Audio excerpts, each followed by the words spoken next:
তো বন্ধুরা আজকে আমি যাব বিদেশ। তাই ভাই সাহেব আজকে আমি গোসল করে রেডি হয়ে নিব চালু করে, কারণ ভাই সাহেব বিদেশ যাওয়ার জন্য তো ভাই সাহেব ভালো করে গোসল করে নিতে হবে, না হলে তো ভাই সাহেব আমাকে প্লেনে উঠতে দিবে না। তো ভাই সাহেব যাই হোক কথা না বাড়িয়ে চালু করে গোসল করে নেই। আর ভাই সাহেব ইতিমধ্যে আমার গোসল করা শেষ হয়েছে। তো বন্ধুরা এখন গিয়ে আমি রেডি হব 2000 years later। তো বন্ধুরা ফাইনালি আমি রেডি হয়ে নিয়েছি। এখন আমি আমার হ্যান্ডসাম বাইকটাকে নিয়ে চলে যাব গ্রামে, কারণ ভাই সাহেব গ্রামে তো আমার আত্মীয়ের সঙ্গে দেখা করতে হবে। তার জন্য ভাই সাহেব আমি গ্রামে চলে যাচ্ছি। তো ভাই সাহেব আমি গ্রামে যেতে যেতে তোমরা যদি বাংলাদেশকে ভালোবেসে থাকো তাহলে ভাই সাহেব লাইক এন্ড সাবস্ক্রাইব করে দাও। তো বন্ধুরা ফাইনালি আমি বাড়িতে চলে আসছি, মানে ভাই সাহেব আমার গ্রামের বাড়িতে চলে আসছি। আর তোমরা দেখতে পাচ্ছ কত সুন্দর আমার গ্রামের বাড়ি, আর তোমরা দেখতে পাচ্ছিলা কত সুন্দর করে গেটটা আমার গ্রামের বাড়িতে বানাইছি। আর এই সুইমিং পুলটা আমার জন্য করা হয়েছে, কারণ ভাই সাহেব আমার বাইক তো ময়লা হয়ে যায় না, তাই জন্য ভাই সাহেব আমার সুইমিং পুলটা করা হয়েছে। তো ভাই সাহেব বাইকটা রেখে চালু করে আমার গ্রামের বাড়ির আত্মীয়ের সঙ্গে দেখা করে আসি। তো বন্ধুরা বাইকটা আমার এখানে রেখে চালু করে আমার গ্রামের বাড়ির আত্মীয়ের সঙ্গে দেখা করে আসি, না হলে তো ভাই সাহেব ওরা আমাকে বকা দিবে।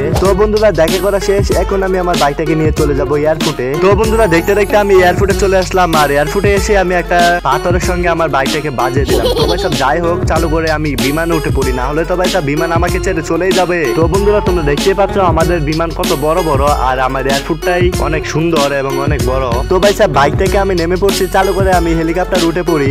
আর ভাই সাহেব তোমাদের তো বলাই হয় না, আজকে আমি যাব জাপানে, আর জাপানে গিয়ে একটা কাজ করব, আর সেটা তো তোমরা জানোই। কারণ ভাই সাহেব আমি তো বড় হয়ে গেছি, তাই ভাই সাহেব কারণ ভাই সাহেব আমি তো বড় হয়ে গেছি, এখন আমার কিছু একটা করতে হবে, না হলে তো ভাই সাহেব চলবে না। তাই ভাই সাহেব জাপানে একটা ভালো জব পেয়েছি, তাই ভাই সাহেব আজকে আমি চলে যাচ্ছি জাপানে। আর ভাই সাহেব কাজটা হলো কি সেটা কি তোমরা জানো? বসে বসে ভিডিও বানানো। আর ভাই সাহেব এটাই আমার কাছে অনেক, কারণ বন্ধুরা আমি যে অলস সেটা তো তোমরা অবশ্যই জানো। তো ভাই সাহেব চালু করে চলে যাই জাপানে। আর ভাই সাহেব তোমরা দেখতে পাচ্ছ আমার হেলিকপ্টারটা ছেড়ে দিয়েছে, এখন আমি চলে যাব জাপানে। আর বন্ধুরা কি নিয়ে ভিডিও বানাবো সেটা অবশ্যই কমেন্টে জানাবা, আর দেখা হবে নেক্সট ভিডিওতে।